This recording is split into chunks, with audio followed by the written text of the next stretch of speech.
Tahukah kamu siapa itu Martin Shkreli? Martin Shkreli merupakan pengusaha asal Amerika. Pada tahun 2011, Tuan Martin menjadi CEO perusahaan Retrophin, yaitu perusahaan biofarmasi yang berfokus pada pengembangan terapi untuk penyakit langka.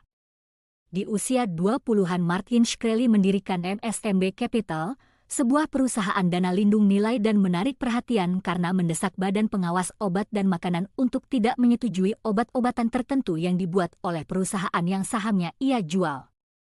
Saat menjadi CEO di perusahaan Retrophin, Tuan Martin telah memanipulasi pasar untuk kepentingan pribadi. Tuan Shkreli secara ilegal mengambil saham dari perusahaan bioteknologi lainnya, Retrophin Inc., dan menggunakannya untuk membayar utang lain. Tuan Shkreli juga mengalihkan saham kepada individu tertentu dalam upaya untuk menciptakan citra perusahaan yang lebih menguntungkan dan mendapatkan keuntungan pribadi dari investasi tersebut.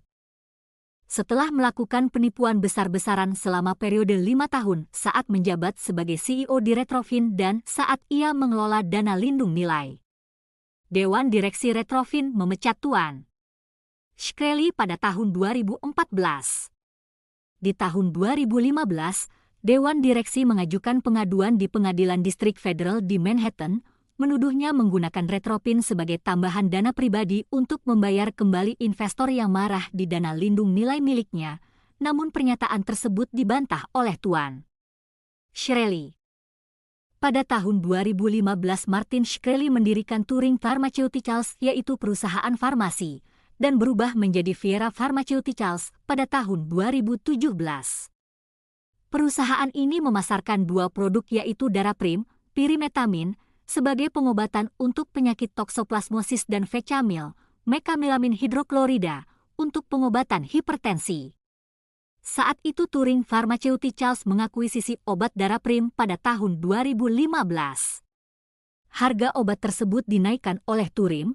Harga sebelumnya yang bernilai $13,50 menjadi $750, sehingga biaya pengobatan untuk beberapa pasien mencapai ribuan dolar. Padahal obat Daraprim atau secara umum dikenal sebagai Pyrimethamine sangat penting untuk beberapa pasien, terutama untuk pasien yang mengalami toksoplasmosis, infeksi parasit yang dapat menyebabkan masalah serius atau bahkan mengancam jiwa bayi yang lahir dari wanita yang terinfeksi selama kehamilan, juga bagi pasien dengan sistem kekebalan tubuh yang lemah seperti pasien AIDS dan pasien kanker tertentu. Setelah kita mengetahui siapa itu Martin Shkreli dan kasusnya, secara hukum, tindakan Shkreli melanggar regulasi monopoli dan manipulasi pasar. Pengadilan menjatuhkan hukuman 7 tahun penjara, denda $64,6 juta, serta larangan seumur hidup dari industri farmasi. Sekian, sampai di sini saja pembahasan kita, tidak bisa terlalu jauh dan juga tidak bisa terlalu dalam. Jika ada yang kurang dipahami, semangat untuk memahami sendiri ya. Haha, maaf ya.